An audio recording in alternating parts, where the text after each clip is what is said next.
ರಾಜ್ಯಾದ್ಯಂತ ಏಕಾಏಕಿ ಕಾರ್ಡ್ಗಳು ರದ್ದಾದ ಹಿನ್ನೆಲೆಯಲ್ಲಿ ಇವತ್ತು ಹುಬ್ಬಳ್ಳಿಯಲ್ಲೂ ಕೂಡ ಆಹಾರ ಇಲಾಖೆಗೆ ಸಾಕಷ್ಟು ಜನ ಬಂದಿರತಕ್ಕಂಥದ್ದು ನೀವು ದೃಶ್ಯಗಳು ನೋಡ್ತಿರ್ಬೋದು. ಸಾಕಷ್ಟು ಜನ ಇಲ್ಲಿ ಹುಬ್ಬಳ್ಳಿಯಲ್ಲಿ 1200ಕ್ಕೂ ಹೆಚ್ಚು ಕಾರ್ಡ್ಗಳು ರದ್ದಾಗಿವೆ. ಇಲ್ಲಿ ನೀವು ಆಹಾರ ಇಲಾಖೆ ಏನಿದೆ ಆ ಇಲಾಖೆಯಲ್ಲಿ ಬಂದು ಈ ಒಂದು ರದ್ದಾಗಿರ್ತಕ್ಕಂತಹ ಕಾರ್ಡ್ ಏನು ಮಾಲೀಕರಿದ್ದಾರೆ ಅವರು ಬಂದು ಇಲ್ಲಿ ಮಾಹಿತಿಯನ್ನು ಪಡಿತಿರ್ತಕ್ಕಂಥದ್ದು. ಹುಬ್ಬಳ್ಳಿಯ ಲ್ಯಾಮಿಂಗ್ಟನ್ ರಸ್ತೆಯಲ್ಲಿ ಆಹಾರ ಇಲಾಖೆ ಇದೆ. ಆಹಾರ ಇಲಾಖೆಗೆ ಸಾಕಷ್ಟು ಜನ ಬಂದು ತಮ್ಮ ಕಾರ್ಡ್ಗಳನ್ನು ಹಿಡಿದುಕೊಂಡು ಬಂದು ಇಲ್ಲಿ ತಮ್ಮ ಮಾಹಿತಿಯನ್ನು ಪಡಿತಿದ್ದಾರೆ. ಆದರೆ ಇಲ್ಲಿ ಕಳೆದ ಕೆಲವು ದಿನಗಳಿಂದ ಇವರು ರೇಷನ್ ತಗೊಂತಿದ್ರು. ಈಗ ಏಕಾಏಕಿ ಇವರೆಲ್ಲರೂ ಕೂಡ ಕಾರ್ಡ್ ರದ್ದಾಗಿರ್ತಕ್ಕಂಥದ್ದು.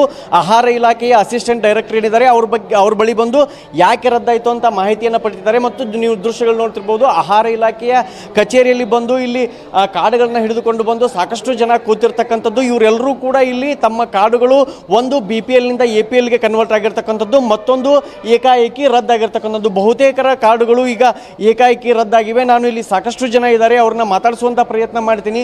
ಯಾವಾಗ ಕಾರ್ಡ್ ರದ್ದಾಯ್ತು ನಿಮ್ದು? ಈ ತಿಂಗಳಲ್ಲಿ. ಏನ್ ಹೇಳಕತ್ತಾರ ಈಗ? ಇಲ್ಲ, ನಿಮ್ದು ಕಾರ್ಡ್ ಇದೇ ಆಗೈತಿ, ಅಲ್ಲಿ ಹೋಗ್ರಿ ಕಾರ್ಪೊರೇಷನ್ಗೆ ಹೋಗಿ ಮಾಡಿಸ್ಕೊಂಡು ಬಂದ್ರೆ ಕೊಡ್ತೀವಿ, ರದ್ದಾಗಿತ್ತ. ಈಗ ನಿಮ್ಗೆ ರೇಷನ್ ಕೊಡಕತ್ತಿಲ್ರಿ? ಕೊಟ್ಟಿಲ್ರಿ, ಕೊಡಂಗಿಲ್ಲ, ಮಾಡಿಸ್ಕೊಂಡು ಬಂದ್ಮೇಲೆ ಕೊಡ್ತೀವಿ ಅಂದ್ರೆ. ನೀವು ಎಷ್ಟು ವರ್ಷ ಆಯ್ತು ರೇಷನ್ ತಗೊಂತಿದ್ರಿ? ಪುರಾಣ ಕುಮಾರ ಕಾರ್ಡ್.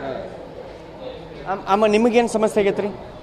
ಈಗ ನಾವು 20 ವರ್ಷಗಟ್ಟಲೆ ಇದನ್ನು ಮಾಡಿದ್ದು, 20 ವರ್ಷದ ಕಾರ್ಡ್ ರದ್ದು ಮಾಡಿದ್ರೆ ಹೆಂಗೆ ಆಗ್ತದೆ ನೋಡ್ರಿ. ನಮ್ದು 4 ವರ್ಷದಿಂದ ತೊಗೊಂಡಿದ್ದು ಈಗ ನಮ್ಮ GST ಅಂತಂದು ಹಾಕಿದ್ರೆ, ಇಷ್ಟು ವರ್ಷದಿಂದ ನಮಗೆ GSTದು ಗೊತ್ತಿಲ್ಲ, ಏನಿಲ್ಲ ಅಂತದ್ದು ಕೂತ್ಕೊಂಡು ಈಗ ನೀವು GST ಅಂತಂದು ನಮ್ಗೆ ಹಾಕಿ ನಮ್ಮ ಕಾರ್ಡ್ ರದ್ದು ಮಾಡಿಟ್ಟಾರ್ರಿ ಅವರು. 4 ವರ್ಷದಿಂದ ಏನು ತೊಗೊಂಡಿದ್ರಿ ನೀವು? 4 ವರ್ಷದಿಂದ 4 ವರ್ಷದ ಹಿಂದಿಂದ್ರಿ ಅದು.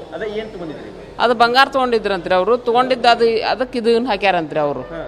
ಅದು ನೀವು GSTನ ಕಟ್ಟಿಬಿಟ್ರಿ. ನಾವು 1 ಪೈಸಾನು GST ಕಟ್ಟಕ್ಕೆ ಹೋಗಿಲ್ರಿ. 1 ಪೈಸಾ ನಮ್ಗೆ ಗೃಹಲಕ್ಷ್ಮಿನೂ ಬಂದಿಲ್ಲ ಇದು ಆಗಿದ್ದಕ್ಕೆ ರೀ ನಮಗೆ. ಹಿಂಗಾಗಿ 25 ವರ್ಷದ ಕಾರ್ಡ್ ನಮ್ದು, ಇದು ಹಳೆ ಕಾರ್ಡ್. ಹಿಂಗಾದ್ರೆ ಸಮಸ್ಯೆ ಆಗಲ್ಲಮ್ಮ?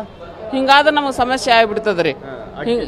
ಅಕ್ಕಿ ಸಿಗಲ್ಲ, ಏನು ಸಿಗಲ್ಲ. ಅದ್ರೊಳಗೆ ನಾವು ಜೀವನ ನಡೆಸಿರ್ತಿರ್ತೀವಿ. ಹಿಂಗೆ ಮಾಡಿದ್ರೆ ಅವ್ರು ಹೆಂಗೆ ಮಾಡ್ಬೇಕ್ರಿ ಹೇಳ್ರಿ? ನಮ್ಗೆ ಜೀವನ ಹಿಂಗೆ ಇದೇ ಪರಿಸ್ಥಿತಿ ಮಾಡ್ಕೊಂಡ್ರೆ ಹೆಂಗೆ ಹೇಳ್ರಿ? ಭಾಳ ಕಷ್ಟ ಆಗುತ್ತಲ್ಲ. ಮತ್ತು ಕಷ್ಟ ಆಗ್ತದ್ರಿ ನಮ್ಗೆ ಹೇಳ್ತೀರಿ. ಅಂದ್ರೆ ಹಿಂಗ ಇವ್ರ ರದ್ದು ಮಾಡ್ಕೊಂತ ಹೋದ್ರಿ ಹೇಳ್ರಿ. ಮನ್ಯಾಗ ಮಕ್ಕಳು ದುಡಿತಿರೋದಿಲ್ಲ, ಏನು ಇಲ್ರಿ. ನಮ್ಮ 2 ಗಂಡ ಅಂತೀರಿ, ನಾವು ಮಕ್ಕಳು ಇಲ್ಲ, ಏನು ಇಲ್ಲ ರೀ. ಒಂದು ಕಾರ್ ಇಲ್ಲ, ಒಂದು ಯಾವ್ದು ಏನೂ ಇಲ್ಲ. ನಾವು ನಮ್ಮನೆಯವ್ರಷ್ಟೇ ದುಡ್ಕೊಂಡು ತಿನ್ನೋದ್ರಿ. ಅಂತಾದ್ರೆ ಇದು ಹಿಂಗೆ ಮಾಡಿಬಿಟ್ಟಾರ್ರಿ ಅವ್ರು. ಕಾರ್ಡ್ ರದ್ದು ಮಾಡ್ಕೊಂಡು ಕೂತಾರ್ರಿ. ಈಗೆಲ್ಲ ನಮ್ಗೆ ಎಷ್ಟು ಕಷ್ಟ ಆಗ್ತದ ರೀ. 20 ವರ್ಷಗಟ್ಟಲೆ ಏನೂ ಹಿಂಗಾಗಿಲ್ಲ ನಮ್ದು ರೀ. ಹೋಗಿ ಅಕ್ಕಿ ತರ್ಬೇಕಂದ್ರೆ 50 ರೂಪಾಯಿ 60 ರೂಪಾಯಿ 50-60 ರೂಪಾಯಿ KG ಹೊರಗೆ ಹೋಗಿ ಅಕ್ಕಿ ತಂಬರ್ಬೇಕಂದ್ರೆ ನಾವು ಅದಕ್ಕಿನ ಊಟ ಮಾಡ್ತಿದ್ವಿ. ಇವ್ರು ಹಿಂಗೆ ಮಾಡ್ತಾರೆ. ನಮ್ಗೆ ಅಕ್ಕಿ ಇಲ್ದ ಇದು ಹೊಟ್ಟೆ ತುಂಬೋದಿಲ್ಲ, ಏನೂ ಇಲ್ಲರಿ. ಹೊರಗಿನ ಅಕ್ಕಿ ತೊಗೊಂಬರ್ಬೇಕಂದ್ರೆ ಹೊಟ್ಟೆ ತುಂಬೋದಿಲ್ಲ ರೀ ನಮ್ಗೆ. ರೇಷನ್ ಅಕ್ಕಿ ಊಟ ಮಾಡಿದ್ರೆ ಹೊಟ್ಟೆ ತುಂಬ್ತದ್ರಿ ನಮ್ಗೆ.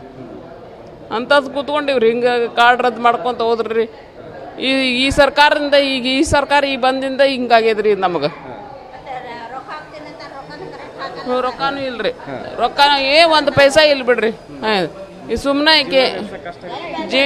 ಏನಿದು ಸರ್ಕಾರ, ಕಾಂಗ್ರೆಸ್ ಸರ್ಕಾರ ಬಂದಿದ್ದಲ್ರಿ, ಜೀವನ ನಡೆಸೋದ ಕಷ್ಟ ಆಗ್ಬಿಟ್ಟದ. ಕಾಂಗ್ರೆಸ್ ಬಂದಿಂದ್ರಿ ಇದು ನಮಗೆಲ್ಲ ಇಷ್ಟು ಕಷ್ಟ ಅಂದ್ರೆ. ಈಗ ನಮ್ಗೆ ನೋಡ್ರಿ ನಮ್ದು ಎಷ್ಟು ತೊಂದರೆ ಆಕೈತ್ರಿ. ಹಿಂಗೆ ಮಾಡಿ ಕುಂತಾರ್ರಿ. ಎಷ್ಟು ಓಡಾಡ್ಬೇಕು ನಾವು. ಈಗ ಯಜಮಾನ್ರು ದುಡಿಯಂಗಿಲ್ಲಮ್ಮ? ಇಲ್ರಿ, ಅವರು 60 ವರ್ಷ ಆಗೈತ್ರಿ.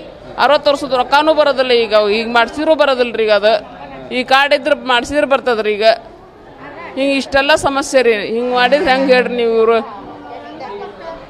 ನಿಮಗೇನು ಸಮಸ್ಯೆ ಆಗೈತ್ರಿ? ನಾವು ರೇಷನ್ ರೊಕ್ಕ ಕೊಡ್ತೀನಿ ಅಂತಾರ, ಕೊಡ್ತಾ ಇಲ್ಲ ಅದು. ಆಮೇಲೆ ಕರೆಕ್ಟಾಗಿ ಅಕ್ಕಿ ಕೊಡಲ್ಲ. 25ಕ್ಕೆ ಬಾ 30ಕ್ಕೆ ಬಾ ಈ ಥರ ಮಾಡ್ತಾರೆ ರೇಷನ್. ನಮ್ಮ ಮನೆಯಲ್ಲಿ ಎಲ್ಲರೂ ಮಕ್ಕಳೆಲ್ಲ ಊಟ ಮಾಡೋದು ರೇಷನ್ ಅಕ್ಕಿನೇ, ಪೇಟನ್ ಅಕ್ಕಿ ಊಟ ಮಾಡಲ್ಲ. ಅದು ಸಮಸ್ಯೆ ಆಗಿದೆ ನಮಗೆ. ಇದಿಷ್ಟು ಇಲ್ಲಿ ಬಂದಿರತಕ್ಕಂಥ ಮಹಿಳೆಯರ ಮಾತು. ನಾವು ರೇಷನ್ ಅಕ್ಕಿ ನಮಗೆ ಕಳೆದ ತಿಂಗಳು ಕೂಡ ಅಕ್ಕಿಯನ್ನು ಕೊಟ್ಟಿದ್ರು, ಆದರೆ ಈಗ ಏಕಾಏಕಿ ಕಾರ್ಡ್ ರದ್ದಾಗಿದೆ ಅಂತ ಹೇಳಿ ಇಲ್ಲಿರ್ತಕ್ಕಂತಹ ಮಹಿಳೆಯರು ಆಕ್ರೋಶವನ್ನು ಹೊರಹಾಕ್ತಿದ್ದಾರೆ. ಕ್ಯಾಮ್ರಾ ಪರ್ಸನ್ ಶಿವಾಜ್ ಜೊತೆ ಶಿವಕುಮಾರ್, TV9 ಹುಬ್ಳಿ.